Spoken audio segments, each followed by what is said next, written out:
Hi, good morning. Last 2 ವೀಡಿಯೋದಲ್ಲಿ ನಾನು ಡೆಲ್ಲಿ ಕಾರ್ಸ್ಗಳ ಬಗ್ಗೆ ತುಂಬ ಮಾತಾಡಿದ್ದೆ. ಸಾಕಷ್ಟು ವೀಡಿಯೋಸ್ನ ನೋಡಿದ್ದೀರಾ, ಸಬ್ಸ್ಕ್ರೈಬ್ ಕೂಡ ಮಾಡಿದ್ದೀರಾ. ಆ್ಯಂಡ್ ಈ ವಿಡಿಯೋದಲ್ಲಿ ನಿಮಗೆ ಡೆಲ್ಲಿಯಿಂದ ಇಲ್ಲಿಗೆ ಬರುವಾಗ ಆಗುವಂತಹ ಅಡಚಣೆಗಳ ಬಗ್ಗೆ ಮಾತಾಡೋಣ.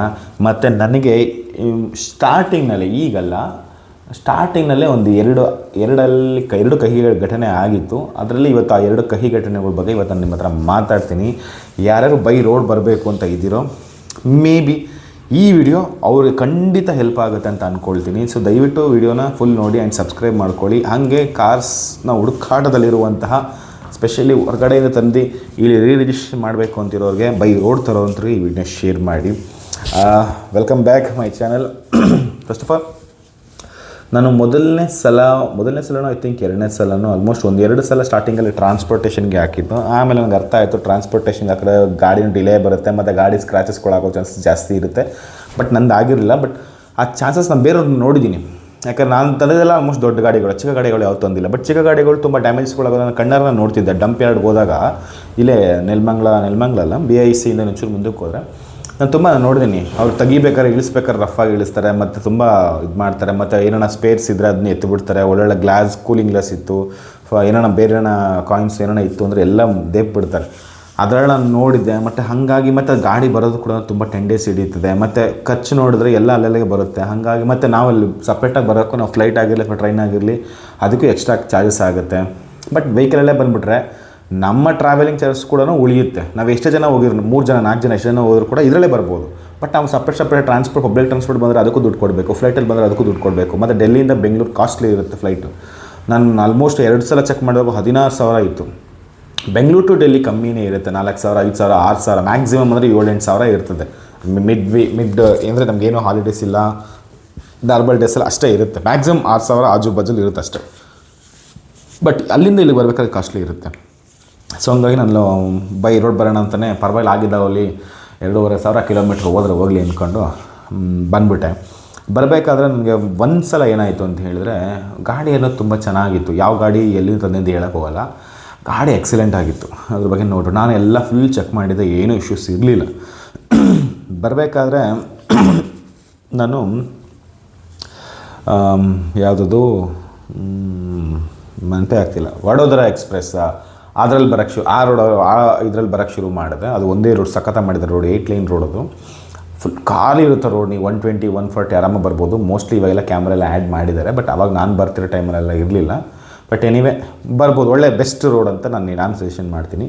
ಬಟ್ ಅದು ಬರ್ತಾ ನಿಮಗೆ ಆಲ್ಮೋಸ್ಟ್ ಡೆಲ್ಲಿ ಆಯಿತು, ಸೌತ್ ಆಯಿತು, ಆಲ್ಮೋಸ್ಟ್ ಸೆಂಟ್ರಿಗೆ ಬಂತು. ಈ ಕಡೆ ರಾಜಸ್ಥಾನಿಂದ ಚೂರು ಮುಂದೆ ಬರ್ತಾ ಸ್ವಲ್ಪ ಮಿಡ್ಡಲ್ಲಿ ಸ್ವಲ್ಪ ಹಳ್ಳಿಗಳು ಸಿಗುತ್ತೆ. ಅಲ್ಲಿ ನಿಮಗೆಲ್ಲ ಚೆನ್ನಾಗಿಲ್ಲ ರೋಡ್, ಇನ್ನೂ ಫುಲ್ 100% ರೋಡ್ ಆಗಿಲ್ಲ ಅದು.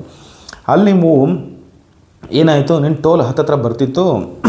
ನಂದು ಲಾರಿ ನನ್ನ ಕಾರ್ಗಿಂತ ನಾನು ಒಬ್ಬನೇ ಇದ್ದಾವೆ ಡ್ರೈವ್ ಮಾಡೋಣ. ನಾನು ಯಾರನ್ನೂ ಕರ್ಕೊಂಡೋಗಿಲ್ಲ ಇದುವರೆಗೂ. ನಾನು ಯಾವುದೇ ವೆಹಿಕಲ್ ತಂದಿದ್ದು ಎಲ್ಲ ಕೂಡ ಸೋಲೋ ಆಗಿ ಡೀಲ್ ಮಾಡಿದ್ದು. ನಾನು ಯಾರನ್ನೂ ಕರ್ಕೊಂಡು ಹೋಗಿಲ್ಲ. ಅಲ್ಲಿ ಇನ್ಸ್ಪೆಕ್ಷನ್ಗೆ ಮಾತ್ರ ಕರೆಸಿದೆ ಅಷ್ಟೇ ವಿನಃ ನಾನು ಗಾಡಿ ತೊಗೊಂಬರ್ಬೇಕಾದ್ರೆ ಸೋಲೋ ಒಬ್ಬನೇ ತರ್ತಾ ಇದ್ದಿದ್ದು. ಈವನ್ ಟ್ರಾನ್ಸ್ಪೋರ್ಟ್ ಹಾಕ್ತಿದ್ರು ಕೂಡ ಬರಬೇಕಾದ್ರೆ ಒಬ್ಬನೇ ಬರ್ತಾ ಇದ್ದಿದ್ದು.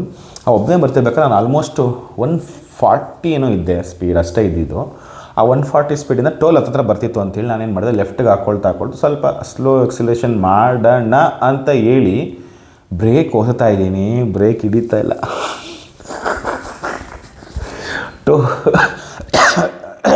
ಟೋಲ್ಗೆ ಸ್ವಲ್ಪ ಲೆಫ್ಟು ಟರ್ನ್ ಆಗಬೇಕಲ್ವಾ, ಸ್ಟ್ರೈಟ್ ಸೋಡು ಅಂದರೆ ಕನ್ಸ್ಟ್ರಕ್ಷನ್ ಇತ್ತು, ಲೆಫ್ಟ್ಗೆ ಹೋಗ್ಬೇಕಾಗಿತ್ತು. ನೋಡ್ತೀನಿ ಸೆಂಟ್ರದ್ದು ಹಿಡಿತಾನೆ ಇಲ್ಲ ಬ್ರೇಕು ಬಡ್ಡಿ ಮಗಂದು. ಏನು ಮಾಡಲಿ, ಆ ಸ್ಪೀಡ್ ಬೇರೆ ಕಮ್ಮಿ ಸ್ಪೀಡಲ್ಲಿ ಇದ್ದರೆ ಮೋಸ್ಟ್ಲಿ ಗೇರ್ ಚೇಂಜ್ ಮಾಡಿ ಹ್ಯಾಂಡ್ ಬ್ರೇಕ್ ಯೂಸ್ ಮಾಡಿ ಏನೋ ಮಾಡ್ಬೋದು. ಬಟ್ ಆಲ್ಮೋಸ್ಟ್ ನಾನು ಅಷ್ಟು ಸ್ಪೀಡಲ್ಲಿ ಇದ್ದೆ ಆ ಇವನಲ್ಲಿ. ಏನು ಮಾಡೋದು, ಒಂದು ಸ್ವಲ್ಪ ಪ್ಯಾನಿಕ್ ಆಗಿದ್ದು ನಿಜ. ಫಸ್ಟ್ ಟೈಮ್ ನನ್ನ ಜೀವನದಲ್ಲಿ ಯಾವತ್ತೂ ನನಗೆ ಆ ಥರ ಬ್ರೇಕ್ ಫೈಲ್ ಆಗಿರಲಿಲ್ಲ. ಫಸ್ಟ್ ಟೈಮ್ ಆ ಥರ ಅದನ್ನು ಇವತ್ತೊಂದು ಕಣ್ಣು ಕಟ್ತಂಗಿದೆ. ಯಾಕಂದರೆ ನನ್ನ ಅಂದಾಜು ಒಂದು 50 ಮೀಟರ್ಸಾ ಪ್ರಾಬ್ಲಿ ಒಂದು 50, ಅದು ಆ ಲಾರಿನೂ ಅಷ್ಟು ಸ್ಪೀಡ್ ಇರಲಿಲ್ಲ. ನಾನು ಸ್ವಲ್ಪ ಸ್ಪೀಡಲ್ಲಿ ಇದ್ದೆ, 140, 142, 140 ಪ್ಲಸ್ಸೇ ಇದ್ದೆ ನಾನು. ಅದು ಒಳ್ಳೆ ಗಾಡಿ, ಅದು ಬೇರೆ. ಅದರೊಳ್ಳೆ ನೀನು 100 ಒಳಗೆ ಓಡಿಸ್ತೀನಿ ಅಂದ್ರೆ ಮನಸ್ಸೇ ಬರಲ್ಲ, ಆ ಥರ ಗಾಡಿ ಅದು. ಇನ್ನೇನು ಹತ್ತಿರ ಬಂತು, ನೀನು ಬ್ರೇಕ್ ಹಿಡಿಯೋಕೋತೀನಿ, ಬ್ರೇಕ್ ಓದ್ತಾ ಆಗ್ತಾನೇ ಇಲ್ಲ, ಲಿಟ್ರಲಿ ಆಗ್ತಾಯಿಲ್ಲ. ನನಗೆ ಒಂದು ಕ್ಷಣ ಬೆವ್ತು ಹೋಗ್ಬಿಟ್ಟೆ. ನನಗೆ ಏನು ಮಾಡ್ಬೇಕನ್ನೋದೇ ಗೊತ್ತಾಗಲಿ. ಯಾಕಂದ್ರೆ ನಾನು ಬೇರೆ ಏನೂ ಇದು ಮಾಡೋಕ್ಕಾಗಲ್ಲ. ಯಾಕಂದ್ರೆ ಲೆಫ್ಟ್ ಟರ್ನ್ ಆಗಲೇಬೇಕು, ಸ್ಟ್ರೈಟ್ ಹೋಗೋಕ್ಕಾಗಲ್ಲ. ಸ್ಟ್ರೈಟ್ ನೋಡೋ ಕನ್ಸ್ಟ್ರಕ್ಷನ್ ಏರಿಯಾ, ಅಟ್ಲಿ ಸ್ಟ್ರೈಟನ್ನು ಹೋಗೋಣ ಅಂದರೆ ಅದು ಆಗ್ತಿಲ್ಲ. ಹೆಂಗೋ ಮಾಡಿ ಆಮೇಲೆ ಬೇಕಾದ್ರೆ ಯೂ ಟರ್ನ್ ಮಾಡ್ಕೊಂಡು ಬರೋಣ, ಅದು ಆಗ್ತಿಲ್ಲ. ನೋಡ್ತೀನಿ ಲೆಫ್ಟ್ ಎಳೆಯೋಣ ಅಂತ ಹೇಳಿದ್ರೆ ಸ್ಲೋ ಮಾಡಲೇಬೇಕು, ಬೇರೆ ಆಪ್ಷನ್ ಹತ್ರ ಇಲ್ಲ. ಮುಂದ್ಗಡೆ ಹೋದ್ರೆ ಲಾರಿ ಇದೆ, ಕನ್ಫ್ಯೂಷನ್ ಆಗಿ ಕೊನೆಗೆ ಅದು ಸ್ವಲ್ಪ ಆಲ್ಮೋಸ್ಟ್ ಒಂದು 10% ನಾವು ಬ್ರೇಕ್ ಹಿಡಿತಿದ್ದು ಅಷ್ಟೇ. ಆ 10% ಬ್ರೇಕ್ ಹಿಡಿತಾ ನಾನು ಇಮ್ಮಿಡಿಯೇಟ್ ನನಗೆ ಬೇರೆ ಆಪ್ಷನ್ಸ್ ಇಲ್ಲದೆ ನಾನು ಗೇರನ್ನು ಮ್ಯಾನ್ಯುಯಲ್ ಗಾಡಿ ಅದು ಗೇರನ್ನು ಚೇಂಜ್ ಮಾಡಲೇಬೇಕಾಯ್ತು. ಪಟ ಗೇರ್ ಚೇಂಜ್ ಮಾಡಿ ಹ್ಯಾಂಡ್ ಬ್ರೇಕ್ ಹಿಡಿತಾ ಅದು ಹೆಂಗೆ ಆ 50-60 ಮೀಟರ್ಸ್ನ ಹೆಂಗೆ ನಾನು ರೆಡಿ ಮಾಡ್ಕೊಂಡು ಇವತ್ತಿಗೂ ನನಗೆ ಅರ್ಥನೇ ಆಗ್ತಿಲ್ಲ. ಆಮೇಲೆ ಹೆಂಗೋ ಮಾಡಿ ಟೋಲಿಂದ ಇಳಿದೆ, ಟೋಲ್ ಹತ್ರನೇ ಟೋಲ್ ಬೂತೆಲ್ಲ ಕೇಳಿದೆ, ಇಲ್ಲಿ ನಿಯರ್ ಬೈ ಗ್ಯಾರೇಜ್ ಇದನ್ನು ಇದೆ ಅಂತ ಕೇಳಿದೆ. ಯಾಕಂದ್ರೆ ತುಂಬ ಆಲ್ಮೋಸ್ಟ್ ಒಂದು ಹತ್ತಿರ 5:45-6 ಗಂಟೆ ಹತ್ತಿರ ಕತ್ಲಾಗ್ತಾ ಶುರುವಾಗ್ಬಿಡ್ತು. ಅದು ಪ್ರಾಪರ್ ಸಿಟಿ ಅಲ್ಲ, ಅದು ಆಲ್ಮೋಸ್ಟ್ ಜೈಪುರ ಅಲ್ಲ, ಅದು ನಿಮಗೆ ಇದು ಐ ಥಿಂಕ್ ಇಂದ್ರಗಢ್ ಅಂತೇನೋ ಬರುತ್ತದು. ಇಂದ್ರಗಢ್ಗೆ ನಿಯರ್ ಇರುವಂಥ ಪ್ಲೇಸ್, ಒಂದು 20 ಕಿಲೋಮೀಟ್ರು ಆಜು ಬಾಜುಲಿ ಇರುವಂಥ ಒಂಥರ ಹಳ್ಳಿ ಥರ ವಾತಾವರಣ ಇತ್ತದು. ಅಲ್ಲೆಲ್ಲ 6 ಗಂಟೆ ಆಗ್ತಿದ್ದಂಗೆ ಎಲ್ಲ ಕತ್ಲು ಎಲ್ಲ ಕ್ಲೋಸಿಂಗ್ ಟೈಮ್ ಅದು. ಹಾಗಾಗಿ ಮಾಡಿದೆ, ಅಲ್ಲಿ ಕೇಳಿದೆ, ಅಲ್ಲಿ ಇನ್ನೂ ಮುಂದೆ ಹೋಗಿ ನಾನು ಹಂಗೆ ಡಬಲ್ ಪೆಡಲ್ ಮಾಡ್ಕೊಂಡು ಆ 10-15% ಬ್ರೇಕ್ನಲ್ಲೆಲ್ಲ ಒಂದಷ್ಟು ದೂರ ಹೋಗಿ ಆಮೇಲೆ ಲೈಟೆಲ್ಲ ಹಾಕಿ ಎಲ್ಲ ಚೆಕ್ ಮಾಡಿ ನೋಡ್ತೀನಿ, ಆ ಬ್ರೇಕ್ ಆಯಿಲಿಗೆ ಎಲ್ಲ ಚೆಲ್ಲೋಗಿದೆ. ಆ ಪೈಪ್ ಏನಾಗುತ್ತೆ ನಮಗೆ ಇದಕ್ಕೆ ಹೋಗೋದಕ್ಕೆ ಬ್ರೇಕ್ ಹಿಡಿಯೋದಕ್ಕೆ ಒಂದು ಪೈಪ್ ಇರ್ತದೆ, ಕನೆಕ್ಷನ್ ಪೈಪ್ ಥರ ಇರ್ತದೆ, ಚಿಕ್ಕದು ಪೈಪ್, ಇಷ್ಟೇ ಇರ್ತದೆ ಪೈಪ್ ಅದು. ಆ ಪೈಪ್ ಬೆಲೆ 150 ರೂಪಾಯಿ ಅಷ್ಟೇ ಅದು. ಬಟ್ ಆ ಪೈಪ್ ಏನಾದರೂ ಒಡೆದೋಗ್ಬಿಟ್ಟಿದೆ, ಈ ಮೇಲ್ಗಡೆ ಚಿಪ್ಪೆ ಥರ ಏನೋ ಚುಚ್ಚಾಗ್ಬಿಟ್ಟದು. ಎಲ್ಲ ಆಯಿತೋ ಗೊತ್ತಿಲ್ಲ, ಅದು ಹೆಂಗಾಯಿತೋ ನನಗೂ ಗೊತ್ತಿಲ್ಲ. ಅಲ್ಲೆಲ್ಲ ಚೆನ್ನಾಗಿದೆ, ಇನ್ಸ್ಪೆಕ್ಷನ್ ಮಾಡ್ಬೇಕಾದ್ರೂ ಚೆನ್ನಾಗಿತ್ತು, ನಾನಲ್ಲಿ ಸಿಟಿ ಲಿಮಿಟ್ಸಲ್ಲಿ ಓಡಿಸ್ಬೇಕಾದ್ರೂ ಚೆನ್ನಾಗಿತ್ತು, ನಾನು ಸಿಟಿ ಬಿಟ್ಟು ಈಚೆ ಬರ್ಬೇಕು ಚೆನ್ನಾಗಿತ್ತು, ಹೈವೇಗೆ ಹತ್ತಿದಾಗ ಚೆನ್ನಾಗಿತ್ತು, ಎಲ್ಲನೂ ಪರ್ಫೆಕ್ಟಾಗಿ ಇತ್ತು, ಸೂಪರಾಗಿ ಹಿಡಿತಿತ್ತು ಬ್ರೇಕ್. ಬಟ್ ಗೊತ್ತಿಲ್ಲ ಅದೆಲ್ಲ ಲೀಕ್ ಆಗಿ ನಾನು ಹಿಡಿದು ಆಮೇಲೆ ಡೆಲ್ಲಿ ಟ್ರಾಫಿಕಲ್ಲಿ ಬಂಪರ್ ಟು ಬಂಪರ್ ಇದರಲ್ಲಿ ಹಿಡಿದು ಅದೇನಾಗಿದೆ, ಆಯಿಲೆಲ್ಲ ಫುಲ್ಲು ಲೀಕ್ ಆಗಿಬಿಟ್ಟಿದೆ. 80-90% ಆಯಿಲೆಲ್ಲ ಲೀಕ್ ಆಗಿಬಿಟ್ಟಿದೆ. ಆಮೇಲೆ ಪಾಪ ಅದು ಯಾವುದೋ ಬೈಕ್ ಸರ್ವಿಸ್ ಶಾಪ್ ಇತ್ತು, ಅವ್ರ ಹತ್ರನೇ ಸ್ವಲ್ಪ ಇಸ್ಕೊಂಡು ಹಾಕಿ, ಆಮೇಲೆ ಅದಕ್ಕೆ ಟೇಪೆಲ್ಲ ಸುತ್ತಿ, ಅದೇನೋ ಅವ್ರ ಲ್ಯಾಂಗ್ವೇಜ್ ಏನೋ ಹೇಳ್ತಾರೆ ಅದಕ್ಕೆ, ಗುಜ್ಜಾಡ್ ಏನೋ ಹೇಳಿಲ್ಲ, ಅದೇನೋ ತೇಪೆ ಕೆಲಸ ಮಾಡಿ ಹೆಂಗೋ ಮಾಡಿ ಒಂದು ಸ್ವಲ್ಪ ಓಡಿಸ್ಕೊಂಡದ್ದು. ಸ್ವಲ್ಪ ಅವಾಗ 15% ಇದ್ದಿದ್ದು ಬ್ರೇಕು ಒಂದು 40% ಹಿಡಿಯೋಷ್ಟಾಯಿತು. ಡಬಲ್ ಪೆಡಲ್ ಅಂತ ಹೇಳ್ತೀವಲ್ವ, ಆ ಥರ ಕಾನ್ಸೆಪ್ಟ್. ಮುಂದೆ ಬಂದೆ, ನನಗೆ ಓವರ್ ಸ್ಪೀಡ್ ಹೋಗೋದಕ್ಕೆ ನನಗೆ ಮೀಟ್ರ್ ಆಫ್ ಆಗೋಯ್ತು ಅಲ್ಲಿಂದ. ಆಗೋದೇ ಇಲ್ಲ, ಚಾನ್ಸೇ ಇಲ್ಲ. ಯಾಕಂದರೆ ಇನ್ನೂ ನನಗೆ ಹೈವೇ ಅಟ್ಯಾಚ್ ಆಗೋಕ್ಕೆ ಬಹುಶಃ ಇನ್ನೂ ಒಂದು 20 ಕಿಲೋಮೀಟ್ರ್ ನಾನು ರಫ್ ರೋಡಲ್ಲಿ, ಅಂದರೆ ಹಳ್ಳಿಗಳ ಮಧ್ಯೆ ಓಡಾಡಬೇಕಾಗತ್ತೆ. ಹಾಗಾಗಿ ನನಗೆ ತುಂಬ ಕಷ್ಟ ಆಗೋದು, ಭಯ ಆಗೋದು ನನಗೆ. ಹೆಂಗಪ್ಪ ನಾನು ಬಂದಿರೋದೇ ಕೇವಲ ಒಂದು 250 ಕಿಲೋಮೀಟ್ರ್ ಬಂದಿದ್ದರೆ ಹೆಚ್ಚೆಚ್ಚಷ್ಟೇ, 250 ಬಂದಿರ್ತೀನಿ ಅಷ್ಟೇ. ಡೆಲ್ಲಿಯಿಂದ 250 ಕಿಲೋಮೀಟ್ರ್ ಈಚೆ ಬಂದುಬಿಟ್ಟಿದ್ದೀನಿ. ಇನ್ನೂ ರಾಜಸ್ಥಾನೇ ನಾನು ಇನ್ನೂ ದಾಟಿಲ್ಲ. ಇನ್ನು ರಾಜಸ್ಥಾನ ಇಡಬೇಕು, ಮಧ್ಯಪ್ರದೇಶ, ಮಹಾರಾಷ್ಟ್ರ, ಕರ್ನಾಟಕ ಇನ್ನೂ ಎಷ್ಟು ಇದೆ, ತುಂಬ ಇದೆ. 2,500 ಒಂದು 250 ಬಂದಿದ್ದೀನಿ ಅಷ್ಟೇ. ಇನ್ನೂ 2,500 ಇದೆ. 2,500 ನಾನು 50-60 ಸ್ಪೀಡಲ್ಲಿ ಹೋದರೆ ನಾನು ಯಾವಾಗ ಮನೆಗೆ ಹೋಗೋದು? ಸೊ ಹಂಗಾಗಿ ಮಾಡಿ ಚೂರು ಸ್ವಲ್ಪ ಎಕ್ಸಿಲೇಟರ್ ಕೊಡೋಕ್ಕೆ ಶುರು ಮಾಡಿದೆ. ಯಾಕೋ ಒಂದು 2-3 ಹಂಪ್ ಸಿಕ್ತು, ನನಗೆ ಭಯ ಬಂದುಬಿಡ್ತು. ಹಾಗಾಗಿ ಗಾಡಿ ಒಂಥರ ಆಗಕ್ಕೆ ಶುರುವಾಯಿತು, ಒಂಥರ ಬ್ಯಾಲೆನ್ಸ್ ಸಿಗ್ದಂಗೆ ಆಯಿತು. ಮತ್ತು ಅಲ್ಲಿ ಬೇರೆ ಮಕ್ಕಳೆಲ್ಲ ಚಿಕ್ಕ ಮಕ್ಕಳೆಲ್ಲ ಅಡ್ಡ ಬರೋಕ್ಕೆ ಶುರು ಆದ್ರು. ಹಳ್ಳಿ ಬೇರೆ, ಸಂಜೆ ಹೊತ್ತಾದರೆ ಆಟ ಆಡೋಕ್ಕೆಲ್ಲ ಬರ್ತಾರೆ. ಅದು ನೋಡಿ ನನಗೆ ಇನ್ನೂ ಪ್ಯಾನಿಕ್ ಆಗೋದೆ, ಏನು ಮಾಡೋದು ಗೊತ್ತಾಗಿಲ್ಲ. ಹಂಗೆ ಹೋಗ್ತಾ ಸ್ಲೋಲಿ ಹೋಗ್ತಾ ಯಾವುದೋ ಒಂದು ಪೆಟ್ರೋಲ್ ಬ್ಯಾಂಕ್ ಸಿಕ್ತು. ಆ ಪೆಟ್ರೋಲ್ ಬ್ಯಾಂಕ್ನಲ್ಲಿ ಹೋಗಿ ಕೇಳೇಬಿಟ್ಟೆ, ನನಗೆ ಅವ್ರಿಗೆ ಸರಿಯಾಗಿ ಹಿಂದಿ ಬರುತ್ತೆ, ಅವ್ರಿಗೆ ಹಿಂದಿ ಅರ್ಥ ಆಗುತ್ತೆ ಅವ್ರಿಗೆ. ಅವ್ರು ಫುಲ್ ಪಕ್ಕ ರಾಜಸ್ಥಾನಿ. ನಾನು ನನ್ನ ಲ್ಯಾಂಗ್ವೇಜ್ ನನಗೂ ಹಿಂದಿ ಅಷ್ಟು ಬರೋಲ್ಲ, ಬಟ್ ಬರೆಯೋಕ್ಕೆ ಹೋದಾಗ ಬರುತ್ತೆ. ಬಟ್ ಹೆಂಗೋ ನಾನು ಕಡಿಮೆ ಮಾಡಿ ಅವ್ರಿಗೆ ಅರ್ಥ ಆಯಿತು. ಆಮೇಲೆ ಎಲ್ಲ ತಂದು ಪಾಪ ಜಾಕ್ರಾಡ್ ನೋಡ್ರೆ ಇದು ಬೋಲ್ಟ್ ಎಲ್ಲ ಕಚ್ಕೊಂಡ್ಬಿಟ್ಟಿದೆ. ಅದು ಸ್ವಲ್ಪ ಮೆಟಲ್ ಗಾಡಿ ಅದು ಎಲ್ಲ ಕಚ್ಕೊಂಡ್ಬಿಟ್ಟಿತ್ತು. ಸರಿ ಹಂಗೋ ಮಾಡಿ ಏನೋ ಮಾಡಿ ಸರ್ಕಸ್ ಮಾಡಿ ಫುಲ್ ಏರೆಲ್ಲ ಈಚೆ ತೆಗೆದು, ಅದಕ್ಕೆ ಇದು ಬರುತ್ತೆ, ಏರ್ ತೆಗೆದುಬಿಟ್ಟು ಎಲ್ಲ ಈಚೆ ತೆಗೆದು ಮತ್ತೆ ನನಗೋಸ್ಕರ ಅವರು ಹೋಗಿ ಎಲ್ಲೋ ಹುಡುಕಿ ಪಡ್ಕಿ ಹೋಗಿ ತೊಗೊಂಬಂದರು. ಏನದು ಬ್ರೇಕ್ ಆಯಿಲೆಲ್ಲ ತೊಗೊಂಡು ಕಾರ್ದೇ ಬ್ರೇಕ್ ಆಯಿಲ್ ತಂದು ಎಲ್ಲ ಲೋಡ್ ಮಾಡಿ ಡಬಲ್ ಪೆಡಲ್ ಮಾಡಿ ನನ್ನ ಗಾಡಿ ಆಲ್ಮೋಸ್ಟ್ ಬ್ರೇಕಿಂಗ್ನಲ್ಲಿ ಒಂದು 70% ಅಷ್ಟು ಪ್ರಾಪರಾಗಿ ಹಿಡಿಯೋ ಥರ ಆಯಿತು. ಡಬಲ್ ಪೆಡಲೇ, ಅದು ಸಿಂಗಲ್ ಇನ್ನೂ ರೆಡಿ ಆಗಿಲ್ಲ, ಡಬಲ್ ಪೆಡಲ್ ರೆಡಿ ಆಯಿತು. ಬಟ್ ಎನಿವೇ ಬೆಸ್ಟ್, ಅಟ್ಲೀಸ್ಟ್ ಒಂದು 100 ಸ್ಪೀಡಲ್ಲಾದರೂ ಓಡಿಸೋಷ್ಟು ಆಯಿತು. ನನಗೆ ದಿಲ್ ಖುಷಿ ಆಗೋದಪ್ಪ. ರೆಡಿ ಮಾಡೋಕ್ಕೆ ಆಲ್ಮೋಸ್ಟ್ ಒಂದು 2 ಅವರ್ ತೊಗೊಂಡ್ರು. ನಾನು ಬೇರೆ ಆಪ್ಷನ್ಸ್ ಇಲ್ಲ. ನಾನು ಆ್ಯಕ್ಚುಲಿ ಆ ನೈಟು ಹೊರಡಿ ನಾನು ಝಾನ್ಸಿನಲ್ಲೋ ಅಥವಾ ಮುಂದೆ ಎಲ್ಲಾದರೂ ಮಧ್ಯಪ್ರದೇಶದಲ್ಲೂ ಎಲ್ಲಾದರೂ ನಾನು ಸ್ಟೇ ಮಾಡಬೇಕು ಅನ್ನೋ ಆ ಕಾನ್ಸೆಪ್ಟ್ ಇತ್ತು. ರಾಜಸ್ಥಾನದಲ್ಲಿ ಉಳ್ಕೋಬೇಕನ್ನೋ ಆಪ್ಷನ್ನೇ ಇರಲಿಲ್ಲ. ಬಟ್ ಅಲ್ಲೇ ಲೇಟ್ ಆಗಿರೋದ್ರಿಂದ ನಾನು ಆಲ್ಮೋಸ್ಟ್ ಅಲ್ಲಿ ಒಂದು 8-9 ಗಂಟೆ ಆಗೋಯ್ತು. ಅದೇ 2-3 ಅವರ್ ಆಗೋಯಿತು. ಆಮೇಲೆ ಏನಾಯಿತು, ಅವರೇ ಪಾಪ ಎಲ್ಲ ತರಿಸಿ, ನನಗೇನು ಬೇಕು ಚೌಚು ತರಿಸಿ, ತಿಂಡಿ ತರಿಸಿ, ಅದೇನೋ ಸ್ಪೆಷಲ್ ತರಿಸಿ, ನನಗೆ ಹೆಸರು ಬರ್ತಿಲ್ಲ, ನೆನಪಾಗ್ತಿಲ್ಲ. ಆಮೇಲೆ ಜ್ಯೂಸ್ ತರಿಸಿ ಅವರೇ ಎಲ್ಲ ಮಾಡಿದ್ರು. ಆ ಪೆಟ್ರೋಲ್ ಬ್ಯಾಂಕಲ್ಲಿ ಇದ್ದವ್ರೆ, ಆ ಓನರ್ಗಳು ಯಾರು ಆ ಕಡೆ ಕೆಲಸ ಮಾಡೋರು ಹಳ್ಳಿಲಿ ಇದ್ದಿದ್ದೇ ಒಂದೇ ಪೆಟ್ರೋಲ್ ಬ್ಯಾಂಕ್. ಅದು ಹೆಂಗಿರುತ್ತೆ ನಿಮ್ಗೆ ಚೆನ್ನಾಗಿ ಗೊತ್ತಿರುತ್ತೆ, ನಾನು ಹೇಳೋ ಅವಶ್ಯಕತೆ ಇರೋಲ್ಲ. ಅವರೆಲ್ಲ ಪಾಪ ತಂದು ನಿಜವಲ್ಲೂ ಅವ್ರ ಹೆಸರು ನಂಗೆ ನೆನಪಾಗ್ತಿಲ್ಲ. ನಿಜವಲ್ಲೂ ಅದು ತುಂಬ ದಿವಸ ಆಗೋಯ್ತದು. ನಿಜವಾಗ್ಲೂ ಎಲ್ಲಿದ್ರು ಪಾಪ ಚೆನ್ನಾಗಿರಲಿ. ನನ್ನಿಂದ ₹1 ನಾನು ಕಾಸು ಕೊಡೋಣ ಅಂತಲೂ ಬಂದ, ಒಂದು ₹500 ಆದರೂ ಕೂಡ ಪಾಪ ಇಷ್ಟೆಲ್ಲ ಮಾಡಿದ್ದಾರೆ ಅಂತೇಳಿ ₹1 ತೊಗೊಳ್ಳಿಲ್ಲ. ಬೈದರು ನನಗೆ. ಊಟ ಮಾಡ್ತೀವಿ, ಊಟ ಮಾಡಿ ಇವತ್ತು ಇಲ್ಲೇ ಮಲಗಿಬಿಟ್ಟು ಹೋಗಿ ಪೆಟ್ರೋಲ್ ಬಂಕಲ್ಲೇ ಮಲಗಿಬಿಟ್ಟು ನಾಳೆ ಹೋಗಿ ಅಂದರು. ಬಟ್ ನಾನು ನೋಡಿದೆ, ನನಗೆ ಗೊತ್ತಿಲ್ಲ, ನಂಗೆ 2,500 ಕಿಲೋಮೀಟರ್ ಏನೋ ಇತ್ತು. ಬಟ್ ನಾನು ಹಂಗೆ ಕೂತ್ಕೊಂಡ್ರೆ ನಂಗೆ ಟೈಮ್ ಆಗುತ್ತೆ. ನಾನು ಮಂಗಳವಾರ ನಾನು ಇಲ್ಲಿರ್ಬೇಕು, ಬೆಂಗಳೂರಿನಲ್ಲಿ ಇರಬೇಕು ಅಂದ್ಬಿಟ್ಟು ನನಗೆ ಕಷ್ಟ ಆಗೋಯ್ತು, ಉಳ್ಕೊಳಕ್ಕಾಗಲಿಲ್ಲ. ಹಂಗಾಗಿ ಅಲ್ಲಿಂದ ಒಂಚೂರು ಮುಂದೆ ಮೂವ್ ಮಾಡಿದೆ. ಮತ್ತು ಅವರು ಅಲ್ಲೇ ನಾನು ಟರ್ನಿಂಗ್ ಬರ್ಬೇಕಾದ್ರೆ ಅಡ್ಡ ಹಾಕ್ಬಿಟ್ಟು ಹೇಳಿದ್ರು, ದಯವಿಟ್ಟು ಹೋಗಬೇಡಿ, ಇಲ್ಲಿಂದ ನಿಮ್ಗೆ ಇನ್ನೂ ಹೈವೇಗೆ ಇನ್ನೂ 20 ಕಿಲೋಮೀಟ್ರ್ ಹೆಚ್ಚು ಕಡಿಮೆ ಆಗುತ್ತೆ, ಸರಿ ಇಲ್ಲ. ಮತ್ತು ನೀವು ಒಂದು ಕೆಲಸ ಮಾಡಿ, ನಿಮ್ಗೆ ಹಂಗೂ ಹೋಗ್ಬೇಕಂದ್ರೆ ಇಲ್ಲಿಂದ ಒಂದು 20 ಕಿಲೋಮೀಟ್ರ್ ಟ್ರಾವೆಲ್ ಮಾಡಿ ನಿಮ್ಗೆ ಹಂಗೂ ಕಷ್ಟ ಆಗುತ್ತೆ ಅಂದರೆ ನೀವು ಹೋಗೋಷ್ಟೊತ್ತಿಗೆ ಇಂದ್ರಗಢ ಸಿಗುತ್ತೆ, ಸಿಟಿ ಸಿಗುತ್ತೆ. ಅಂದರೆ ಒಂಥರ ಚಿಕ್ಕ ಪಟ್ಟಣ ಹತ್ರ. ಈಗ ನಮ್ಮದು ಇಲ್ಲೆಲ್ಲ ಮಳವಳ್ಳಿ ಎಲ್ಲ ಹೆಂಗೆ, ಮಳವಳ್ಳಿ, ಮದ್ದೂರು, ಚನ್ನಪಟ್ಟಣ ಎಲ್ಲ ಹೆಂಗಿರುತ್ತೋ ಚಿಕ್ಕ ಪಟ್ಟಣ, ಅದು ತಾಲೂಕು ಹೆಡ್ ಹಂಗೆ ಸಿಗುತ್ತೆ. ಅಲ್ಲಿ ನಿಮಗೆ ರೂಮೆಲ್ಲ ತುಂಬ ಕಡಿಮೆ ಬೆಲೆ ಸಿಗುತ್ತೆ, ಅಲ್ಲಿ ಸ್ಟೇ ಮಾಡ್ಬಿಟ್ಟು ಬೆಳಗ್ಗೆ ಎದ್ದೋಗಿ ಅಂದರು. ಸರಿ ಅಂದ್ಬಿಟ್ಟು ಅಲ್ಲಿ ಮಲಗಿ ಬೆಳಗ್ಗೆ ರಾತ್ರಿ ಅಲ್ಲೇ ಮಲಗಿ ಊಟನೂ ಮಾಡಿಲ್ಲ. ನಂಗೆ ಬೇಜಾರಾಗೋಯ್ತು, ನನಗೆ ಗಂಡ ಹಿಂಗಾಗೋಯ್ತು, ಅದು ಬೇಜಾರಾಗೋಯ್ತು. ಸರಿ ಅಂದ್ಬಿಟ್ಟು ಮಲಗಿ ಬೆಳಗ್ಗೆ ಎದ್ದಿದ್ದು ನೋಡ್ತೀನಿ ಸುತ್ತ ಪರ್ವತಗಳು, ಒಳ್ಳೆಯ ಫೀಲ್ ಇತ್ತು. ಮತ್ತು ಅಲ್ಲಿಂದ ಬಿಟ್ಟವನು ಮಧ್ಯಪ್ರದೇಶ್ ಝಾನ್ಸಿನ ಬಿಟ್ಬಿಟ್ಟು ಭೂಪಾಲ್ ಹತ್ರ ಬರ್ತಾಯಿದ್ದೆ. ಆವಾಗ ನಾನು 2-3 ಕಡೆ ವಿಚಾರಿಸಿದೆ. ಈವನ್ ಮಹೇಂದ್ರ ಶೋರೂಮ್ಗೆ ಹೋಗಿದ್ದೆ, ಮಹೇಂದ್ರ ಸರ್ವಿಸ್ ಸೆಂಟ್ರಿಗೆ ಹೋಗಿದ್ದೆ. ಅಲ್ಲಿ ತುಂಬ ಟೈಮ್ ತೊಗೊಳುತ್ತೆ, ಅಲ್ಲಿ ಸಿಕ್ಕಾಪಟ್ಟೆ ವೆಹಿಕಲ್ಗಳು ಹಾಕೊಂಡು ಅಲ್ಲೆಲ್ಲ ಜಾಸ್ತಿ ಸ್ಕಾರ್ಪಿಯೋ. ನಿಮಗೆ ಟೈಪ್ 2 ಏರಿಯಾಗಳಿಗೆ ಹೋಗ್ಬಿಟ್ರೆ ಏನು ಪಟ್ಟಣಗಳು ಅಂತ ಹೇಳ್ತೀವಲ್ವ, ಸ್ಕಾರ್ಪಿಯೋಗಳು ಜಾಸ್ತಿ. ಮಹೇಂದ್ರ ಸ್ಕಾರ್ಪಿಯೋಗಳು, ಇಲ್ಲ ಸಫಾರಿ, ಟಾಟಾಸ್ದು ಸಫಾರಿಗಳು ಜಾಸ್ತಿ. ಎಲ್ಲ ಹಾಕ್ಕೊಂಡು ಕೂತಾರೆ. ನನಗೆ ಇವುಗಳು ಮಾಗೆ ಮಾಡ್ಕೊಂಡು ಕೂತ್ಕೊಂಡ್ರೆ ಟೈಮ್ ಆಗುತ್ತೆ ಅಂತ ಹೇಳಿದ್ರು. ಅವ್ರು ಹೇಳಿದ್ರು ಒಂದು ₹500 ಆಗುತ್ತೆ ಅಷ್ಟೇ, ಇದು ಪೈಪು ಮಾಡ್ಕೊಡ್ತೀನಿ, ಎಲ್ಲ ಸೇರಿ ಒಂದು ₹700-800 ಆಗುತ್ತೆ ಅಂದರು. ನಾನು ₹1,000 ಕೊಡೋಕ್ಕೂ ರೆಡಿ ಇದೆ. ಆ ಟೈಮಲ್ಲಿ ಎಸ್ಕೇಪ್ ಆದರೆ ಸಾಕು ಅನಿಸ್ಬಿಡ್ತು. ಅದು ಹೆಂಗಿರುತ್ತೆ ನಮ್ಮ ಕರ್ನಾಟಕ ಥರ ಇರಲ್ಲ ಜಾಗಗಳು, ಎಲ್ಲ ಬಿಸಿ ಬಿಸಿ ಥರ, ಅಲ್ಲೆಲ್ಲ ಒಂದು ಇಲ್ಲೆಲ್ಲ ಗಲೀಜು, ಒಳ್ಳೆ ಊಟ ಮಾಡೋಣ ಅಂತ ಮನಸ್ಸು ಬರೋಲ್ಲ. ಸರಿ ಅಂದ್ಬಿಟ್ಟು ಬೇಡ ಅಂಥೇಳಿ ಮತ್ತೆ ರಿಟರ್ನ್ ಬಂದು, ಸರಿ ಹೊಡೆದು ಬಿಡೋಣ ಮಹಾರಾಷ್ಟ್ರವರೆಗೂ ನಾನ್ ಸ್ಟಾಪ್ ಹೊಡೆಯೋಣ ಅಂದ್ಕೊಂಡೆ. 100ಅಲ್ಲೇ ಹೋಗೋಣ ಅಂದ್ಕೊಂಡು ಹಂಗೇ ಹೋಗ್ತಿರ್ಬೇಕಾರೆ ನೀನು ಭೂಪಾಲ್ಗೆ ಒಂಚೂರು ಹಿಂದೆ ಇರೋಂಗೆ ಮೇಯ್ನ್ ರೋಡಲ್ಲೇ, ಅದು 8 ಲೈನ್ ರೋಡ, ನಾರ್ಮಲ್ ಹೈವೇ, ಅದು ಲೆಫ್ಟಲ್ಲೇ ಒಂದು ಶಾಪ್ ಇತ್ತು. ಅವನು ಸ್ಕಾರ್ಪಿಯೋ ಗಾಡಿ ಹಾಕ್ಕೊಂಡಿದ್ದ, ಯಾರೋ ಅಲ್ಲಿರೋರು. ನೋಡೋಣ ಒಂದ್ಸಲ ಕೇಳೋಣ ಅಂಥೇಳಿ ಅಲ್ಲಿ ಕೇಳಿದಾಗ ಮಾಡಿಕೊಡ್ತೀನಿ ಅಂತ ಹೇಳಿದ್ರು. ಅಲ್ಲೇ ಎಲ್ಲ ಬಿಟ್ಟು ಪಾಪ ಅವ್ರ ಹತ್ರ ಮೆಟೀರಿಯಲ್ ಇರಲಿಲ್ಲ, ಅದು ಚಿಕ್ಕ ಪೈಪು. ಮತ್ತೆ ಎಲ್ಲೋ ಹೋಗಿ ತೊಗೊಂಬಂದ್ಬಿಟ್ಟು ನೀಟಾಗಿ ಮಾಡಿಕೊಟ್ರು. ಪಾಪ ನೀಟಾಗಿ ತುಂಬ ಟೈಮ್ ಮಾಡಿಕೊಟ್ರು. ₹400 ಏನೋ ತೊಗೊಂಡ್ರು ಅಷ್ಟೇ ಅವರು. ಅಲ್ಲಿಂದ ಬೆಂಗಳೂರಿಗೂ ಬೆಂಗಳೂರಲ್ಲ ಬಿಜಾಪುರವರೆಗೂ ಕೂಡ ನಾನ್ ಸ್ಟಾಪ್ ಬಂದಿದ್ದೀನಿ. ನನಗೆ ತುಂಬ ಹೆಲ್ಪ್ ಆಯಿತು ನಿಜವಲ್ಲೂ. ನಾವು ಹೇಳ್ತೀವಿ ನಾರ್ತ್ ಇಂಡಿಯನ್ಸ್ ಸರಿ ಇಲ್ಲ, ಹಿಂಗೆ ಗಲೀಜು ಅಂತ ಹೇಳ್ತಾರೆ. ಬಟ್ ಇಂಥವ್ರು ನೋಡಿ, ಈಗ ಈ ಭೂಪಾಲಲ್ಲಿ ಮಾಡಿಕೊಟ್ಟಿದ್ದು ಪಾಪ ಅವ್ರನ್ನ ನಾನು ಆ್ಯಕ್ಚುಲಿ ₹300 ಕೊಟ್ಟರು ತೊಗೊಂಡ್ರು, ₹200 ಕೊಟ್ಟರು ತೊಗೊಂಡಿರೋರು. ಪಾಪ ಅವ್ರು ನೀಟಾಗಿ ಎಲ್ಲ ಎತ್ತಿ, ಗಾಡಿಯೆಲ್ಲ ಎತ್ತಿ ಮಾಡಿ, ಟೆಸ್ಟ್ ಡ್ರೈವ್ ಮಾಡಿ, ನಾನು ಹೇಳಿದೆ ಬೆಂಗಳೂರಿಗೆ ಹೋಗ್ತಾಯಿದ್ದೀನಿ, ನಂಗೆ ನೀಟಾಗಿ ಮಾಡಿಕೊಡಿ, ಸ್ವಲ್ಪ ಟೈಮ್ ತೊಗೊಂಡ್ರು ಪರವಾಗಿಲ್ಲ ಅಂತೆಲ್ಲ ಹೇಳಿದೆ. ಅವರೆಲ್ಲ ಪಾಪ ನನಗೆ ಕೂರಿಸಿ, ನೀರು ಕೂರಿಸಿ, ಕಾಫಿ ಟೀ ಎಲ್ಲ ಕರೆಸಿ, ಬೆಂಗಳೂರಿನವ್ರ ನೀವು ಎಷ್ಟು ಲವ್ ಮಾಡ್ತಾರೆ ಗೊತ್ತಾ. ಬೆಂಗಳೂರವರು ಅಂದರೆ ಸಖತ್ ಇಷ್ಟಪಡ್ತಾರೆ, ಗೊತ್ತಿಲ್ಲ ಏನಕ್ಕೆ ಅಂತ. ಅವ್ರವ್ರು ಇಲ್ಲಿದ್ದಾರೆ ಅಂತ ನನಗೆ ಗೊತ್ತಿಲ್ಲ, ಬಟ್ ತುಂಬ ಲವ್ ಮಾಡ್ತಾರೆ. ಅದು ನಂಗೆ ತುಂಬ ಇಷ್ಟ ಆಯಿತು.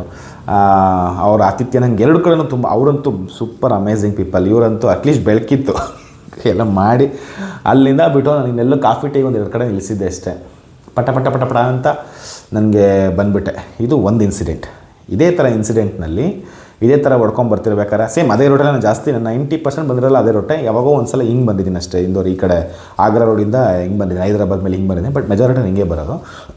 ಇನ್ನು ನಂಗೆ ಬರ್ತಿರ್ಬೇಕಾದ್ರೆ ನನಗೆ ಅದು ಮೋಸ್ಟ್ಲಿ 4ನೇ ಟ್ರಿಪ್ಪು 5ನೇ ಟ್ರಿಪ್ಪೋ ಗೊತ್ತಿಲ್ಲ. ಈ ಟ್ರಿಪ್ಪು ಬರ್ತಿರ್ಬೇಕಾದಾಗ ನನಗೆ ಹೇಳಿದ್ರು ಈ ಥರ ಹಿಡಿತಾರೆ, ನಿಂಗೆ ಇವತ್ತು ಯಾರೂ ಹಿಡ್ದಿಲ್ಲ, ಒಂದಲ್ಲ ಒಂದು ಸಲ ಹಿಡಿತಾರೆ ಅಂತ ಹೇಳಿದೆ. ಯಾವಾಗ ಹಿಡಿತಾರೆ ನೋಡೋಣ ಅಂತ ಬಂದಿದ್ದೆ. ಅದು ಯಾವತ್ತೇ ಹೇಳಿದ್ದ ಚಾಲೆಂಜು ಅವತ್ತೇ ಹಿಡಿದವ್ರು. ಎಲ್ಲಿವರೆಗೂ ಗೊತ್ತಾ, ಸೋಲಾಪುರ ಅಲ್ಲ, ಇವೊಂದು ಶಿವಾಜಿ ಮಗನ ಹೆಸರಲ್ಲಿ ಒಂದು ಏರಿಯಾ ಮಾಡಿದ್ದಾರೆ. ಅದು ಸೋಲಾಪುರ್ಗಿಂತ ಹಿಂದೆ ಸಿಗುತ್ತೆ. ಮೋಸ್ಟ್ಲಿ ಸೋಲಾಪುರ ಕೂಡ ಅದಕ್ಕೆ ಸೇರಿಕೊಳ್ಳುತ್ತೇನೋ ಗೊತ್ತಿಲ್ಲ. ಏನೋ ಒಂದು ನಗರ ಅಂತ ಏನೋ ಬರುತ್ತೆ, ಅದು ನನಗೆ ನೆನಪಾಗ್ತಿಲ್ಲ. ಅದು ಸಂಭಾಜಿನಗರನ ಏನೋ ಬರುತ್ತೆ, ಕರೆಕ್ಟ್, ಸಂಭಾಜಿನಗರ ಅಂತ ಬರುತ್ತೆ. ಈ ಚವ್ವ ಫಿಲಿಮ್ ಎಲ್ಲ ಬಂತಲ್ವ, ಆ ವ್ಯಕ್ತಿ ಹೆಸರಲ್ಲಿ ಒಂದು ಊರದು. ಅಲ್ಲಿವರೆಗೂ ಬಂದ್ಬಿಟ್ಟೆ. ಅಲ್ಲಿ ಬಂದಮೇಲೆ ಟರ್ನ್ ಮಾಡಿದೆ, ಅಲ್ಲೊಬ್ಬ ಹಿಡ್ದ ಫಸ್ಟು. ಹೇಳಿದ್ಬಿಟ್ಟು ಎಲ್ಲ ತೋರಿಸ್ತಿದ್ರೆ ನಾನು ತೊಗೊಂಬರ್ತಿದ್ದೀನಿ, ಡೆಲ್ಲಿಲಿ ಕಮ್ಮಿ ಬೆಲೆ ಇದೆ, ನಾನು ತೊಗೊಂಬರ್ತೀನಿ, ಬೈ ರೋಡ್ ತೊಗೊಂಬರ್ತೀನಿ, ಏನೇನೋ ಇದೆಯಾ ಅಂತ. ಅವನು ಏನೆಲ್ಲ ನೋಡಿದೆ ಎಲ್ಲನೂ ಕರೆಕ್ಟಾಗಿತ್ತಲ್ವ. ಅಷ್ಟಾಗಲೇ ಒಂದು 5 ಗಂಟೆನೋ ಆಗಿತ್ತು, 5:30 ಏನೋ ಆಗಿತ್ತು. ಸರ್ ನೋಡಿದೆ, ಒಂದು ₹500 ಕೊಡು ಅಂತ. ನಾನು ಇಲ್ಲ, ಕಾರಲ್ಲೇ ಕುತ್ಕೊಂಡ್ಬಿಟ್ಟ. ಆಮೇಲೆ ನಾನು ನಂದು ಚಾನಲೆಲ್ಲ ತೋರಿಸಿ, ನಾನು ನೋಡಪ್ಪ ಹೆಲ್ತ್ ಕೋಚ್ ಶಿವ ಅಂತ ಚಾನಲ್ ಇದೆ, ಹೆಲ್ತ್ ಬಗ್ಗೆ ಎಲ್ಲ ಹೇಳ್ಕೊಡ್ತೀವಿ, ನೀನು ಬಾ, ಅವ್ರ ಮಮ್ಮಿದೆಲ್ಲ ಕೇಳ್ಕೊಂಡು, ಅವ್ರ ಮಮ್ಮಿಗೆ ಯಾಕೋ ಶುಗರ್ ಇದೆಯಂತೆ, ಬಾ ನನಗೆಲ್ಲ ಹೇಗೆ ಡಯಟ್ ಮೇಂಟೈನ್ ಮಾಡೋದೆಲ್ಲ ಹೇಳ್ಕೊಡ್ತೀನಿ ಅಂದ್ಬಿಟ್ಟು ನೈಸ್ ಮಾಡಿ ಎಸ್ಕೇಪ್ ಆಗಿಬಿಟ್ಟೆ. ₹1 ಕೊಡಲಿಲ್ಲ. ಹಾಗೆ ಮುಂದಕ್ಕೆ ಬಂದರೆ ಸ್ವಲ್ಪ ಹೈವೇ ಸ್ವಲ್ಪ ಚೆನ್ನಾಗಿರೋ ರೋಡ್ ಸಿಗೋಕ್ಕೆ ಶುರುವಾಯಿತು. ಅಲ್ಲಿವರೆಗೂ ಚೆನ್ನಾಗಿ ಸಿಕ್ಕಿತ್ತು. ಆಮೇಲೆ ಒಂದು ಸ್ವಲ್ಪ ದೂರ ಅದಕ್ಕೆ ಅಡ್ಕಂಬಡ್ಕಂಬ ರೋಡು, ಆಮೇಲೆ ಸ್ವಲ್ಪ ಚೆನ್ನಾಗಿರೋ ರೋಡ್ ಸಿಕ್ತು. ಕನ್ಸ್ಟ್ರಕ್ಷನ್ ಅದೆಲ್ಲ ದಾಟಿ ಒಂದು ಸ್ವಲ್ಪ ದೂರಕ್ಕೆ ಬಂದೆ. ಅಲ್ಲಿಂದ ಒಂದು 70 ಕಿಲೋಮೀಟ್ರ್ ಅನಿಸುತ್ತೆ. ಇನ್ನು ಸ್ವಲ್ಪ ದೂರ ಸೋಲಾಪುರ ಇನ್ನೂ ಬಂದಿಲ್ಲ, ಬಟ್ ಸೋಲಾಪುರಕ್ಕೆ ಬರೋವಂಥ ರೋಡ್ ಅದು. ಆ ಸಂಭಾಜಿನಗರದಿಂದ ಸೋಲಾಪುರಕ್ಕೆ ಹೋಗುವಂಥ ರೋಡ್ ಅದು. ಅಲ್ಲಿ ಬರ್ತಿರ್ಬೇಕಾದ್ರೆ ಫುಲ್ ಆಲ್ಮೋಸ್ಟ್ ಆವಾಗೂ ಅಷ್ಟೇ 120 130 ಏನೋ ಸ್ಪೀಡ್ ಇದೆ ಅಷ್ಟೇ. ಫುಲ್ ಡೌನ್ ಇತ್ತು ಅದು. ಫುಲ್ ಬರ್ತಿರ್ಬೇಕಾದ್ರೆ ಬ್ಯಾರಿಗೇಡ್ ಹಾಕ್ಬಿಟ್ಟಿದ್ರು. ಬ್ಯಾರಿಗೇಡ್ ಹಾಕ್ಬೇಕಾರೆ ಅಲ್ಲಿ ದಂಧೆ ಥರ ಅಂತ ನಂಗೆ ಗೊತ್ತಿರಲಿಲ್ಲ. ಅಲ್ಲಿ ಹಿಡಿದ್ಬಿಟ್ರು DL ಅಂತ ನೋಡಿದ ತಕ್ಷಣ ಹಿಡಿದ್ಬಿಟ್ಟು ಬಾ ಇಳಿ ಅಂದ್ರೆ ಒಬ್ಬನೇ ಇದ್ದೆ ಅವತ್ತು ಅಷ್ಟೇ. ಫ್ಯಾಮಿಲಿ ಇದ್ರೆ ಬಚಾವಾಗ್ಬಿಡ್ತಿದ್ದೆ, ಬಟ್ ಒಬ್ಬನೇ ಇದ್ನಲ್ಲ ಹಾಕೊಂಡ್ಬಿಟ್ಟೆ. ಮತ್ತು ಗಾಡಿ ಡಾಕ್ಯುಮೆಂಟ್ಸ್ ಏನು ಇಷ್ಟು ಫಾಸ್ಟಾಗಿ ಬರ್ತೀಯ, ಕುಡ್ದಿದ್ಯಾ ಅಂದರು. ಅದು ಕುಡಿದು ಇದೆಲ್ಲ ಡ್ರಿಂಕ್ಸ್ ಅಲ್ಲ, ಅದು ಅಫ್ರೆಶ್ ಅಂತ ಗ್ರೀನ್ ಟೀ, ಅದು ತೊಗೊಂಡು ನೀವು ಬೇಕಾದ್ರೆ ಕುಡಿದು ನೋಡಿ ಅಂತೇಳಿ ಹೇಳಿದೆ. ಆಮೇಲೆ ಮತ್ತೆ ಇಳಿಸಿ ಎಲ್ಲ ಡಾಕ್ಯುಮೆಂಟ್ಸ್ ಎಲ್ಲ ಚೆಕ್ ಮಾಡ್ರು. ಇದೆಲ್ಲ ಫಿಲ್ ಮಾಡಿಲ್ಲ, ನೀನು ಫಿಲ್ ಮಾಡಬೇಕು. ಬರೀ 2930 ಬರೀ ಗಾಡಿ ನಂಬರು ಸೈನ್ ಒಂದು ಹಾಕೊಂಡ್ಬಿಟ್ರೆ ಆಗಲ್ಲ, ನೀನು ಎಲ್ಲನೂ ಫಿಲ್ ಮಾಡಬೇಕು. ನಿನ್ನ ಹೆಸರು, ಅವ್ರ ಹೆಸರು, RTO ಹೆಸರು ಎಲ್ಲ ಆ ಫಿಲ್ಲಿಂದ ಬ್ಲ್ಯಾಂಕ್ಸ್ ಒಂದು ಬಿಡಬಾರ್ದು. ತಗೋ 12,000 ರೂಪಾಯಿ ಅಂತ 12,000 ರೂಪಾಯಿ ಬರೆದ್ಬಿಟ್ಟ. 5 ಮುಕ್ಕಾಲಾಗಿತ್ತು ಅಷ್ಟೊತ್ತಿಗೆ, 5 ಮುಕ್ಕಾಲೇನೋ ಆಗಿತ್ತು. ನನ್ನ ಮಗನಿಗೆ ಹಿಂದಿ ಬಂದರೂ ಮಾತಾಡಲ್ಲ, ಮರಾಠಿ ಅವ್ರಂತರ ಹಂಗೆ. ಈಗ ನಾವು ಹೆಂಗೆ ಕನ್ನಡ ಅಂತೀವೋ ಅವರು ಹಂಗೆ ಮರಾಠಿ ಅಂತ ಇದು ಮಾಡ್ತಾರೆ. ಕೆಲವು ಪ್ರಾಂತ್ಯದಲ್ಲಿ, ಎಲ್ಲರೂ ಅಲ್ಲ. ಮುಂಬೈಯಲ್ಲಿ ಬೇರೆ ಡಿಫ್ರೆಂಟ್ ಇದೆ ಬಿಡಿ, ಅದು ಏನನ ಮಾಡ್ಕೊ ಅಂತಾರಲ್ಲಿ. ಬಟ್ ಇದು ಏರಿಯಾ ಡಿಫ್ರೆಂಟ್. ಇದು ಸೋಲಾಪುರ್ಗೆ ಹೋಗೋಕ್ಕಿಂತ ಮುಂಚೆ ಸಿಕ್ಕುವಂಥ ಏರಿಯಾ. ಅಲ್ಲಿ ನನ್ನ ಮಗ ಹಿಂದಿ ಬಂದರೂ ಮರಾಠಿಲಿ ಇದು ಮಾಡ್ತಿದ್ದಾನೆ. ನನಗೆ ಮರಾಠಿ ನನಗೆ ಕಾಯಿ ಅನ್ನೋದು ಬಿಟ್ಟರೆ ಬೇರೆ ಇನ್ನೇನು ಅರ್ಥನೇ ಆಗಲಿಲ್ಲ. ಸರಿ ಅಂದ್ಬಿಟ್ಟು ನನ್ನ ಕೈಲಿ ಅಷ್ಟೆಲ್ಲ ಇಲ್ಲ, ನನಗೇನು ಮಿಸ್ಟೇಕ್ ಆಗಿಲ್ಲ. ಎಲ್ಲ ಡಾಕ್ಯುಮೆಂಟ್ಸ್ ಇದೆ, ಇನ್ಶೂರೆನ್ಸ್ ಇದೆ, ಎಮಿಷನ್ ಇದೆ, NOC ಅಪ್ಲೈ ಮಾಡಿ ಪ್ರತಿಯೊಂದು ಇದೆ. ಹಾಗೆಲ್ಲ ಆಗಲ್ಲ, ನಂಗೆ ಕೊಡೋಕ್ಕಾಗಲ್ಲ ಅಂದರು. ಸರಿ ಆಯಿತು, ಒಂದು ಕೆಲಸ ಮಾಡು, ಒರಿಜಿನಲ್ ಇದಕ್ಕೆ ಫೋನ್ ಮಾಡ್ಕೊಂಡು ಕೊಡು ಅಂದರು. ಆಮೇಲೆ ಅವನಿಗೆ ಫೋನ್ ಮಾಡಿಕೊಟ್ಟೆ. ಅವನು ಎಲ್ಲ ಮಾತಾಡ್ದ. ಅವ್ನು ಗಾಡಿ ಕಳ್ಸೋಕ್ಕೆ ರೆಡಿನೇ. ಎಷ್ಟಾದರೂ ಕಿತ್ಕೋಬೇಕಂತ ಫಿಕ್ಸ್ ಆಗಿ ನನ್ನೇ ಮೋಸ್ಟ್ಲಿ ಲಾಸ್ಟ್ ಬಕ್ರ ಅನ್ಸುತ್ತೆ ಅವತ್ತು. ಎಷ್ಟಾದರೂ ಆಗೋಗಲಿ ನನ್ನ ಮಕ್ಳ ಹತ್ರ ಕಿತ್ಕೊಳ್ಳೇಬೇಕಂತೇಳಿ ಫಿಕ್ಸ್ ಆಗಿಬಿಟ್ಟಿಲ್ಲ. ಸರಿ ಏನು ಮಾಡೋದು ಅಂತ ಹೇಳ್ಬಿಟ್ಟು, ನಂತರ ದುಡ್ಡಿಲ್ಲ, ಫೋನ್ಪೇ ಇದೆ, ಫೋನ್ಪೇ ಮಾಡ್ತಿಲ್ಲ. ಫೋನ್ಪೇ ಮಾಡಿದ್ರೆ ನನಗೆ ಗೊತ್ತಾಗುತ್ತೆ, ನೀನು ಅಲ್ಲಿ ಹೋಗ್ಬಿಟ್ಟು ಪೆಟ್ರೋಲ್ ಬಂಕ್ ಹತ್ರ ನನ್ನ ಹೆಸರು ಹೇಳ್ಬಿಟ್ಟು ತೊಗೊಬ ಅಂದ. ನಾನು ಅವನಿಗೆ ಒಂದು 2,000 ರೂಪಾಯಿ ಕೊಡೋಣ ಅಂತ ಅಂದ್ಕೊಂಡೆ. ಅವ್ನು 5,000 ರೂಪಾಯಿದೇ ಕಮ್ಮಿ ಇಲ್ಲ, ನಾನು 2,000 ರೂಪಾಯಿ ಅಷ್ಟೇ ಕೊಡೋಕ್ಕಾಗೋದು ಹಂಗೆ ಅಂತ. ಇಲ್ಲ, ನಾನು ಕೇಸ್ ಹಾಕ್ತೀನಿ ಹಂಗೆ ಅಂತ ಹೇಳ್ದೆ. ಏನು ಮಾಡಲಿ, ನನಗೆ ಹಂಗಾಗಲಿಲ್ಲ. ಸರಿ, ನನ್ನ ಕೋಪ ಬಂದುಬಿಡ್ತು ಲಾಸ್ಟ್ ಮುಟ್ಲಿ. ಸರಿ ಗಾಡಿ ಎತ್ಕೊಂಡು ಹೋಗ್ಬಿಡಿ ಅಂತ. ಸರಿ ಗಾಡಿ ಎತ್ಕೊಂಡು ಹೋಗ್ತೀನಿ, ನನಗೆ ನೀನೆಲ್ಲ ಡಾಕ್ಯುಮೆಂಟ್ಸ್ ಎಲ್ಲ ತೊಗೊಂಬಂದ್ಮೇಲೆ ಬಿಡ್ತೀನಿ ಅಂತ. ಇನ್ನೇನು ಡಾಕ್ಯುಮೆಂಟ್ಸ್ ತರಬೇಕೆಲ್ಲ ಇಲ್ಲೇ ಇರ್ತದೆ. ಇಲ್ಲ ಅವ್ನು ಒರಿಜಿನಲ್ ಅವನಿದ್ದಾನಲ್ಲ, ಅವನು ಕರ್ಕೊಂಬರ್ಬೇಕು, ಅವನಿಗೆ ಡಾಕ್ಯುಮೆಂಟ್ಸ್ ಎಲ್ಲ ತೊಗೊಂಬಂದ್ರೆ ಗಾಡಿ ಬಿಡ್ತೀನಿ ಅಂದ.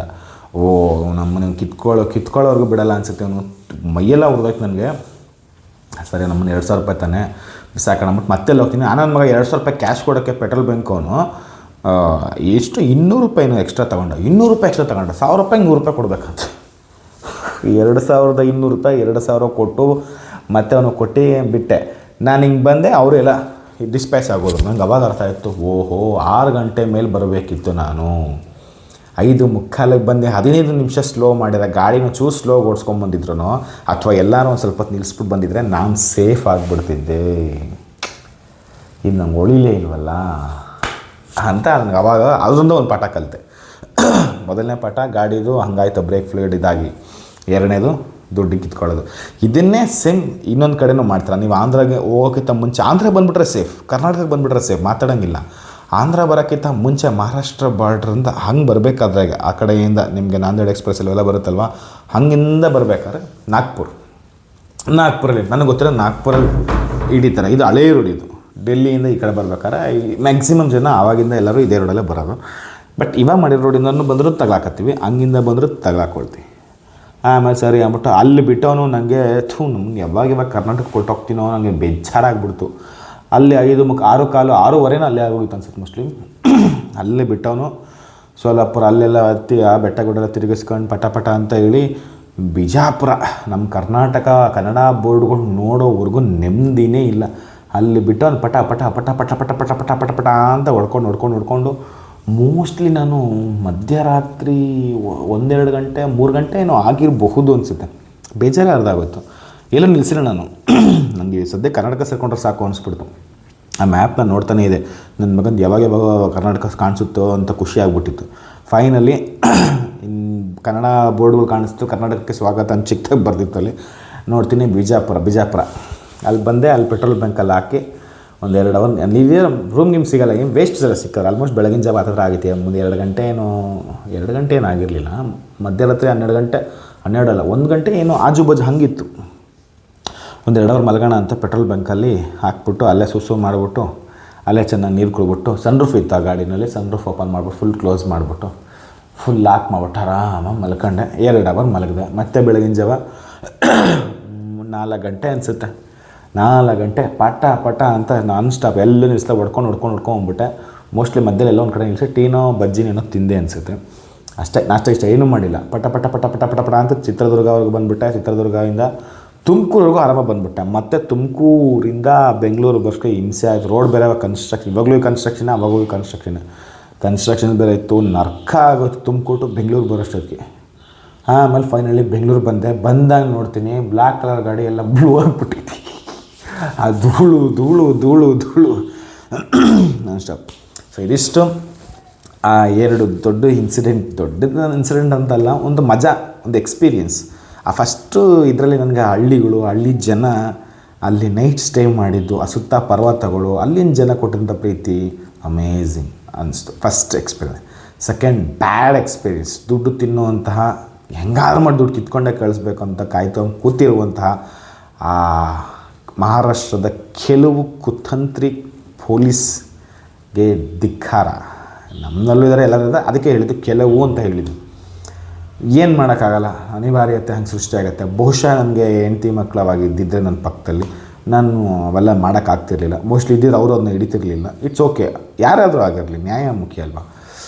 ಫಿಲಪ್ ಮಾಡಿಲ್ಲ ಒಂದೇ ಒಂದು ಕಾರಣಕ್ಕೆ ದುಡ್ಡು ಅಲ್ಲಿ ದಂಧೆ ಮಾಡ್ಕೊಂಬಿಟ್ಟಿದೆ. ಪೆಟ್ರೋಲ್ ಬಂಕ್ ಪಕ್ಕ ಇವ್ರು ಕ್ಯಾಶ್ ಡೈರೆಕ್ಟ್ ಇಸ್ಕೊಡಲ್ಲ, ಎಲ್ಲ ಅವನು ಕೊಡಬೇಕು. ಕ್ಯಾಶ್ ಕೊಟ್ಟರೆ ಅವ್ನಿಗೆ, ಫೋನ್ಪೇ ಮಾಡಿದ್ರೆ ಅವ್ನಿಗೆ, ಫೋನ್ಪೇ ಮಾಡಿದ್ರೆ 1,000ಕ್ಕೆ 100 ರೂಪಾಯಿ ಕಿತ್ಕೊತಾನೆ ಮತ್ತು ದುಡ್ಡು ಕೊಡ್ತಾನೆ. ಎಲ್ಲ ಒಂಥರ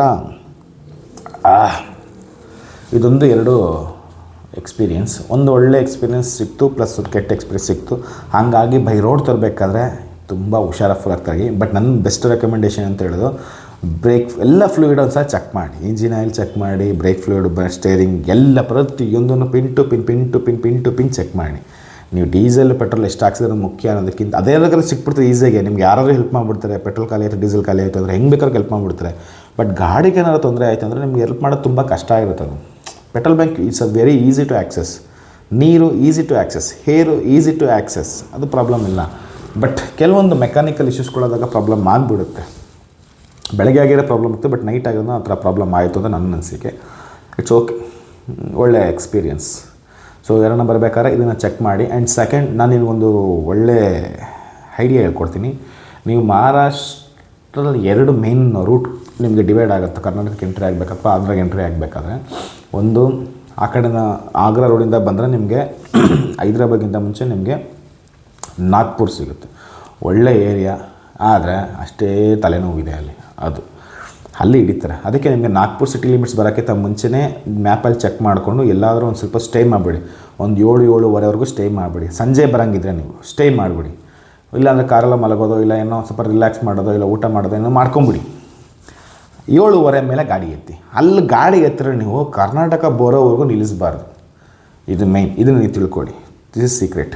ಆ್ಯಂಡ್ ಸೆಕೆಂಡ್, ತುಂಬ ಇಂಪಾರ್ಟೆಂಟ್, ಒಂದು ವೇಳೆ ಈ ಟ್ರ್ಯಾಕಿಂದ ಬರ್ತಾಯಿದ್ದೆ, ಸೋಲಾಪುರ ಬಿಜಾಪುರ ಟ್ರ್ಯಾಕ್ ಬಂದಿದ್ದರೆ ಇದು ಒಳ್ಳೆ ರೋಡ. ಇದು ಹಿಂಗೆ ಬಂದರೆ ನೀವು 200 ಕಿಲೋಮೀಟ್ರ್ ಉಳಿಸ್ಬೋದು.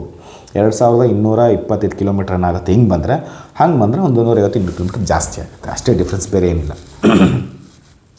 ಹಂಗೆ ಬಂದರೆ ನೀವು ಶಂಭಾಜಿನಗರ ಅಂತ ಬರುತ್ತೆ. ಆ ಶಂಭಾಜಿನಗರ ಬರೋಕ್ಕಿಂತ ಇನ್ನೇ ನಿಮ್ಗೆ ಟರ್ನ್ ಆಗುತ್ತೆ. ಅದು ಮೈನ್ ದೊಡ್ಡ ಏರಿಯಾ, ಸ್ವಲ್ಪ ಹಿಂಗೆ ಡಿವಿಯೇಷನ್ ತೊಗೊಂಡು ಹಿಂಗೆ ಬರುತ್ತೆ, ಹಿಂಗೆ ಒಳಗಡೆ ಹಿಂಗೆ ಬರುತ್ತೆ. ಸೋಲಾಪುರ್ಗೆ ಹೋಗೋದಕ್ಕೆ ಹಿಂಗೆ ಬನ್ನಿ ಅಂತ ತೋರಿಸುತ್ತೆ. ನಿಮ್ಗೆ ಗೊತ್ತಾಗುತ್ತೆ, ಓಡಿಸ್ಬೇಕಾದ್ರೆ ಗೊತ್ತಾಗುತ್ತೆ. ಹಂಗೆ ಬರ್ಬೇಕಾದ್ರೆ ನಿಮ್ಗೆ ಆ ಶಂಭಾಜಿನಗರ ಬರಬೇಕಾದ್ರೆ ನೀವು ಒಂದು ಏರಿಯಾ ಒಂಥರ ಹೆಂಗೆ ಅಂದರೆ ಒಂಥರ ಗಿಜಿ ಒಳ್ಳೆ ಚನ್ನಪಟ್ಟಣ ರಾಮನಗರ ಒಂಥರ ಫೀಲ್ ಆಗುತ್ತೆ. ನಿಮ್ಗೆ ಗೊತ್ತಾಗುತ್ತೆ ನಿಮ್ಗೆ ಆಟೋಮೆಟಿಕ್ಲಿ. ಅಲ್ಲಿ ಬಂದಾಗ ಅಲ್ಲೆಲ್ಲ ನಾವು ಸ್ವಲ್ಪ ಕಾರ್ ಹಾಕ್ಬಿಡಿ. ಇನ್ ಕೇಸ್ ನೀವೇನೋ 5 ಗಂಟೆ 6 ಗಂಟೆ 4 ಗಂಟೆ ಈ ಟೈಮಲ್ಲಿ ಬಂದರೆ ಇದು ಮಸ್ಟ್. ನೀವು ದುಡ್ಡು ಉಳಿಸ್ಬೇಕಾದ್ರೆ ಇದನ್ನು ಮಾಡಿ, ಇದು ಸೀಕ್ರೆಟ್. ಇದನ್ನು ಮಾಡಿ ನೀವೆಲ್ಲ ಸ್ಟೇ ಮಾಡೋದು ಇಲ್ಲ ರೆಸ್ಟ್ ಮಾಡೋದು ಏನೋ ಮಾಡಿಬಿಟ್ಟು ಹೇಗೆ ನಾನು ಹೇಳ್ದಂಗೆ 7 ಗಂಟೆ 7:30 ತೊಗೊಳ್ಳಿ. 7:30ಗೆ ಗಾಡಿ ಸ್ಟಾರ್ಟ್ ಮಾಡಿ. ಇದು ಬೆಸ್ಟು, ನಿಮಗೆ best secret tips. Thank you so much. Bye bye.